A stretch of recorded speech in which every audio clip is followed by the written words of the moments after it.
Сәлеметсіңдер ме балалар? Біз өткенде бірінші сабағымызда әліпби оқулығы бойынша А және Р дыбыстармен танысқан болатынбыз. Енді бүгін сабағымызды ары қарай жалғастырамыз. Демек, О дыбысынан бастап өтеміз бүгін. О дыбысы балалар дауысты, жуан дыбыс, дауысты дыбыс екен О дыбысы. Неге? Өйткені біз О деп соза аламыз. О деп тамағымызды созған кезде тамағымызда бізде кедергі болмайды екен. Біз еркін дауыстай алатын болғандықтан О дыбысы дауысты дыбыс болады екен. Демек, өткендегі айтып өткенде дыбысты біз айтамыз, естиміз, ал әріп мына жазылып тұр. Жазылып тұрған әріпті біз көріп тұрмыз және оны біз жаза аламыз. Демек, әріпті жазамыз, көреміз, ал дыбысты біз айтамыз және естиміз. Демек, бүгін өтеміз О дыбысы. Енді мына жерде берілген суреттерді қандай дыбыстан басталып тұр? Бірге анықтап алайық. Бірінші орындық, от. Қандай дыбыстан басталып тұр балалар? Ойыншық, ою. Қандай дыбыстан басталып тұр? Әрине О дыбысынан. Енді берілген дыбыстарды оқып шығамыз, балалар? Мен оқимын, балалар, сендер менің соңымнан ілесіп оқуға әрекет жасаңдар. Жарай ма? О.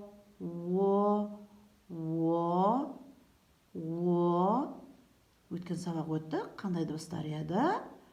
Бір есімізге түсіріп алайық кішкене. Р, А, Р, О, Р, О, А, О, Р. Енді төменде берілген әріптерді өздерің оқыңдар, мен көрсетіп отырамын. Жарай ма балалар? Ендеше бастаймыз. Мен көрсеткен әріптерді оқыңдар балалар.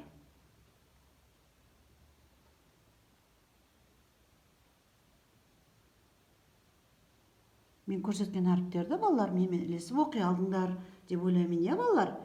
Демек, кез келген уақытта видеоны тоқтатып, тыңдап, оқып алуға, ілесіп оқып алуға болады екен. Сол үшін балалар, мен келесі әріпті өтіп кете береміз. Жарай ма балалар? Келесі әрпіміз біздің Л дыбысы. Келесі дыбысымыз Л дыбысы. Л дыбысы балалар дауыссыз дыбыс екен. Неге? Өйткені біз Л деп соза алмаймыз. Л деп созатын болсақ, Л мен ілесіп А дыбысы қасына қосарланып кетеді. Л дегенде А дыбысы естіліп кетеді. Л деп және соза алмаймыз. Демек, Л дауыссыз дыбыс. Енді Л дыбысынан қандай нелер келетін, Л дыбысынан қандай сөздер басталатын екенін енді осы беттегі суреттерден қарап көрейік. Қандай сөздер Л дыбысынан басталады екен. Енді қараңдар. Мына жерде бірінші шағала Л дыбысынан басталып тұрған жоқ. Бірақ шағала сөзінде үшінші буында Л дыбысы кездеседі екен, балалар? Шағала. Енді бұлт. Бұлт деген бір буынды сөз, өйткені бір ғана дауысты дыбыс бар. Демек, сөздің ортасында Л дыбысы кездесіп тұр екен. Ал мына сурет ненің суреті, балалар? Әрине лақтың. Демек, Л дыбысынан басталады екен. Лақ деген сөз Л дыбыстан басталады екен, балалар. Жерде және бұлт сөздің ортасында, бұлт деген сөздің ортасында Л дыбысы кездесіп тұр екен. Енді, балалар, берілген әріптерді оқып шығайық, балалар. Енді мен оқимын, менімен ілесіп оқуға әрекет жасаңдар. Л, А, Р, А, Л, О, Л, О, Л, О, Р, А, Л, А, Р. Менімен ілесіп оқыдыңдар деп ойлаймын, балалар? Ілесіп оқуға әрекет жасаңдар. Енді төмендегі берілген әріптерді балалар өздерің оқисыңдар. Дәл осы тәсілменен. Жарай ма, балалар? Мен көрсетіп отырам, ал сендер оқисыңдар менің көрсеткен әріптерді.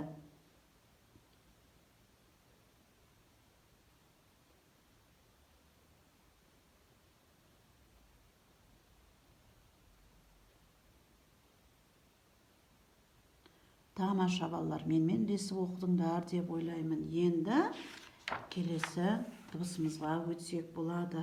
Енді біз келесі дыбысымыз, сендер видеоны тоқтатып көруге мүмкіндік болатын болғаннан кейін балалар, дыбыстарды бірінен кейін және бір, екі, бүгін осы 3 дыбысты өтетін боламыз.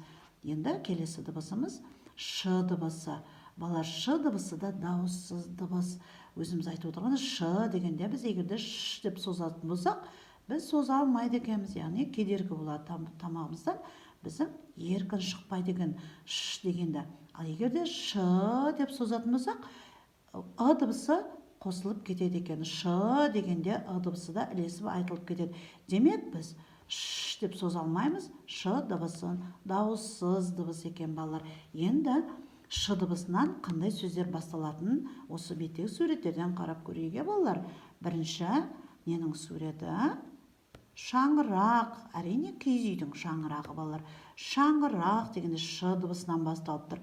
Шырша ш дыбысынан басталып тұр. Шегіртке ш дыбысынан басталып тұр. Енді мына жерде өсімдіктер дегенде әрине ш дыбысынан басталмайды, сөздің ортасында да жоқ. Бірақ егерде біз шөп деп айтатын болсақ, шөптер деп айтатын болсақ, онда ш дыбысынан басталып тұр екен. Енді ш дыбысын бірге оқиық. Үлкен ш дыбысы, кіші ш дыбысы. Ш, а, ш, р, ш, о, ш, л, а. Жарайсыңдар балалар. Егер де қайталап тыңдағыларың келсе, видеоны тоқтатып тыңдауларыңа болады балалар. Енді өзіміздің тәртібіміз бойынша төменде берілген дыбыстармен көрсетіп отырам, ал сендер оқисыңдар. Жарай ма балалар? Ендеше бастаймыз. Мен қандай дыбысты көрсетем, сол дыбысты сендер оқыңдар.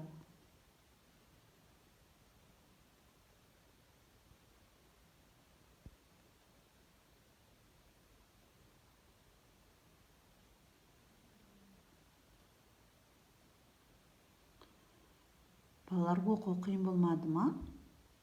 Қиын болған жоқ деп ойлаймын, балалар?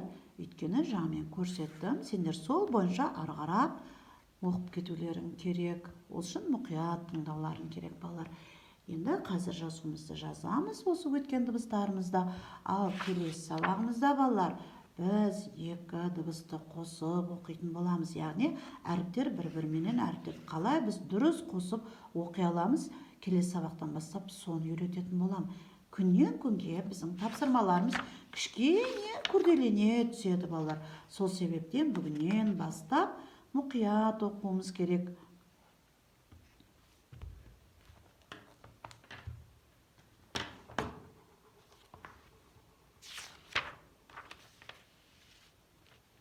Өткен сабақта балалар а, үлкен а дыбысын, кіші а, үлкен р дыбысын, кіші р дыбысын жазған болатынбыз. Сендерге тапсырма соңына дейін жазу керек болғансыңдар.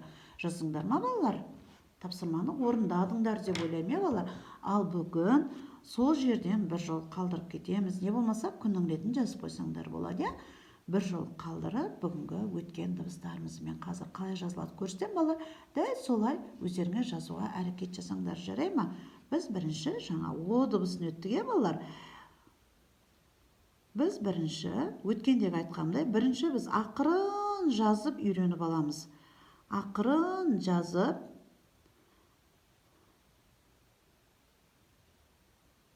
ақырын жазылғанда кішкене жазуларың әдемі болып алған соң, кейін жылдамдықты қосамыз. Енді кіші о дыбысын жазамыз. Сызықты толтырып жазуға әрекет жасаңдар балалар, балалар. Толтырып дегенде сызықтан шығып кетпесін. Сызыққа жеткен кезде дөңгелетіп, яғни о дыбысын жазамыз. О дыбысын жаздық. Енді кішкене қиғаш қып жазамыз. Өткенде сабақтағы айтқан бойынша қиғаш сызығы бойынша жазамыз, балалар. Енді л дыбысын. Біз л дыбысын жазу бізге қиын емес. Өткен сабақта а дыбысын жаздық. А дыбысына әрине а әрпіне ұқсайды. Тек қана сызықшасы жоқ, балалар. Қалай жаздым, дәл солай жазуға әрекет жасаңдар. Сызығы бойынша сәл қиғаш жазамыз. Енді кіші Л дыбысын жазамыз.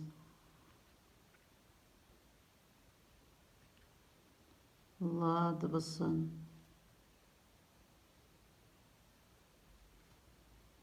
Сызықтан шықпай, сызыққа толтырып, әдемі етіп жазамыз. Балалар, О дыбысын, Л дыбысын жаздым. Енді үлкен Ш дыбысын. Сендерге тапсырма, балалар. Осы дыбыстарды, сызықтарды толтырып, сызықтың соңына дейін жазып толтырамыз, әдемі қылып. Асықпай, әдемі етіп жазып үйренсеңдер, кейін жылдамдықтарыңды қосасыңдар.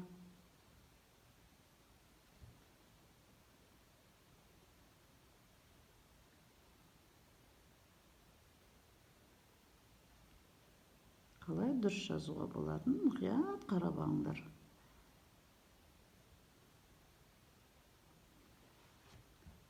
О дыбысы, үлкен О дыбысы, кіші, үлкені, кіші әріптерді жаздық. Енді балалар, өткен сабақта біз А дыбысын жаздық. Енді А дыбысын, үлкен А-ны және жоғары сызықты жоғары апарып, байланыстырып, кішкентай А дыбысын жазып қояды екенбіз.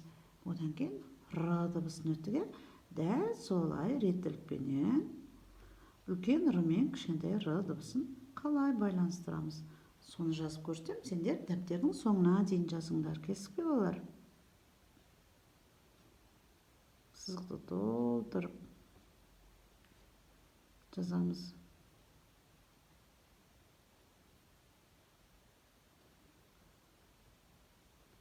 Қолдарыңды үзбей жазуға әрекет жасаңдар, балалар.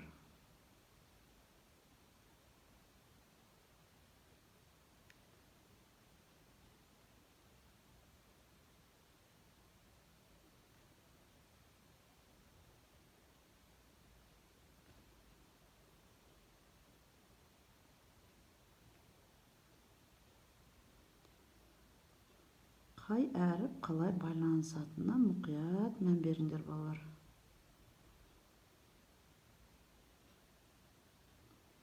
Әріптерді жазып бастаған кезде қалай байланысатынын үйреніп алатын болсақ, бізге ары қарап жазуымызды реттеудің қажеті болмайды, өйткені жазуымыз әдемі болып дағдыланады екен, балалар.